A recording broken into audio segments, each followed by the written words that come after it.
Sebelum terjun ke Piala Asia U23, Timnas Indonesia bakal jalani pemusatan latihan di Timur Tengah. Timnas Indonesia U23 dijadwalkan untuk menjalani pemusatan latihan di Timur Tengah. Eksekutif PSSI Arya belum bisa mengungkapkan jadwal pemusatan latihan Timnas Indonesia U23 di Timur Tengah. Kabarnya pemusatan latihan itu sendiri akan digelar di Dubai, Uni Emirat Arab. Selama di Timur Tengah, tim berjulukan Garuda Muda itu tidak hanya sekadar berlatih. Armada Sintayong juga bakal melahap rangkaian latih tanding. Yang pasti, lanjut Arya, training camp Timnas Indonesia U23 di Timur Tengah akan dilakukan setelah Timnas Senior berlaga di kualifikasi Piala Dunia Zona Asia. Sebab Sintayong selaku pelatih Timnas Indonesia U23 bakal memimpin Timnas Senior melawan Timnas Vietnam dalam lanjutan putaran kedua kualifikasi Piala Dunia Zona Asia pada Maret. Timnas Indonesia U23 akan berkancah di Piala Asia U23 pada April. Penyebab Gianni Infantino ingin jadikan Piala AFF masuk kalender resmi FIFA, hubungan dengan populasi jadi faktor utama. Presiden FIFA, Gianni Infantino, ingin jadikan Piala AFF masuk kalender resmi FIFA.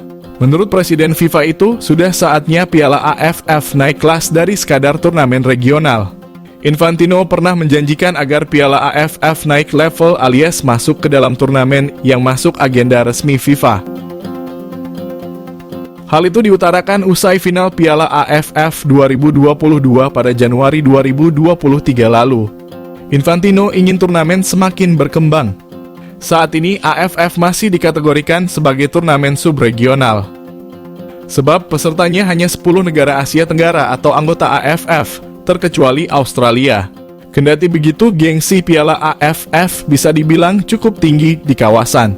Buktinya rivalitas antara Malaysia, Thailand, Indonesia, dan Vietnam begitu panas. Bahkan Gianni Infantino menilai perkembangan sepak bola di Asia Tenggara dalam beberapa tahun terakhir juga cukup pesat. Buktinya negara-negara seperti Laos dan Kamboja mulai menggeliat gairah sepak bolanya. Hal itu membuktikan Asia Tenggara bisa naik kelas. Sebab ketertarikan stakeholder sepak bola di area ini sangat tinggi. Masifnya jumlah populasi di Asia Tenggara tentu sangat menggiurkan untuk market sepak bola. Ditambah lagi mayoritas warganya sangat gila dengan olahraga tersebut. Dengan sebab itu Gianni Infantino ingin jadikan Piala AFF masuk kalender resmi FIFA. Patut dinanti apakah hal itu bisa terwujud atau tidak. Sintayong siap terbang ke Belanda dan negara lain cari penyerang keturunan untuk Timnas Indonesia. Pelatih Timnas Indonesia Sintayong siap terbang ke Belanda dan negara lain untuk cari penyerang keturunan. Hal itu dilakukan Sintayong untuk mendongkrak daya gedor Timnas Indonesia yang belum terlalu kelihatan saat ini. Di Piala Asia 2023, Timnas Indonesia diperkuat 5 penyerang.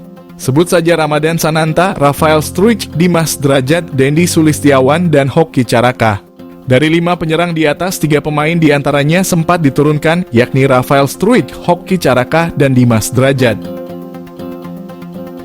Sayangnya, tak ada satupun dari mereka yang berhasil mencetak gol. Secara permainan kualitas Timnas Indonesia semakin meningkat sangat baik, namun minusnya dalam penyelesaian akhir.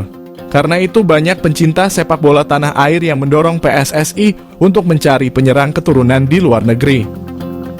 Saat ini ada penyerang Football Club Utrecht, Ole Roemeny, yang memiliki darah Indonesia. Mengutip dari akun Instagram @football_Indonesia, Ole Roemeny memiliki darah Indonesia dari sang nenek. Selain Ole Roemeny, ada Dean Zandbergen dan Delano Ladan penyerang yang memiliki darah Indonesia. Bahkan yang disebut terakhir sudah terang-terangan tertarik memperkuat Timnas Indonesia. Menarik menanti siapa penyerang keturunan yang berhasil dinaturalisasi menjadi warga negara Indonesia. BRI Liga 1 bakal kembali diliburkan saat Timnas Indonesia U23 berlaga di Piala Asia U23. Direktur Utama PT LIB, Ferry Paulus, angkat bicara soal rumor kompetisi BRI Liga 1 bakal diliburkan lagi saat Timnas Indonesia U23 berlaga di Piala Asia U23 April mendatang. Ferry Paulus belum bisa memastikan apakah pihaknya bakal meliburkan BRI Liga 1 lagi. Setelah sebelumnya kompetisi kasta tertinggi Indonesia tersebut diliburkan saat tim Garuda tampil di Piala Asia Qatar. Piala Asia U23 memang menjadi babak kualifikasi untuk Olimpiade 2024 di Paris. 4 tim terbaik atau semifinalis berhak lolos ke pesta olahraga dunia itu.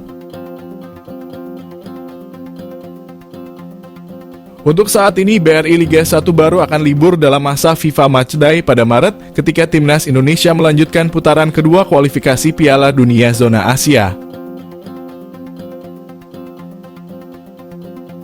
Target mutlak Timnas Indonesia lawan Vietnam di kualifikasi Piala Dunia 2026 wajib menang.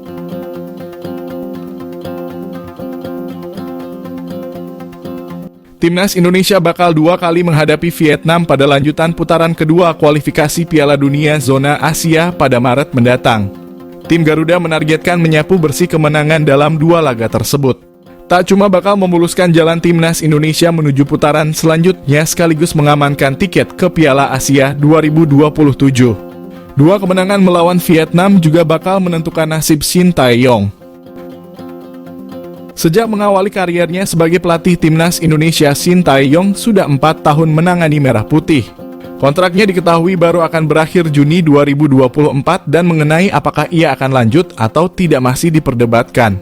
Sejak saat itu pula, Shin Tae-yong dianggap mampu memberikan warna baru buat Timnas Indonesia meski selama 4 tahun masa jabatannya tidak begitu spesial lantaran belum ada trofi juara yang mampir. Namun diharapkan bisa terus memimpin tim Merah Putih. Sejak Piala Asia, Timnas Indonesia mulai di atas angin ketika melawan Vietnam. Skuad Garuda berhasil menunjukkan hegemoninya. Saat ini Timnas Indonesia masih terdampar di dasar klasemen sementara grup F kualifikasi Piala Dunia Zona Asia dengan 1 poin dari 2 pertandingan. Satu-satunya poin didapat ketika tim Merah Putih ditahan imbang Filipina. Adapun kekalahan didapat Timnas Indonesia dari Irak. Belakangan Irak kerap menjadi mimpi buruk bagi Timnas Indonesia.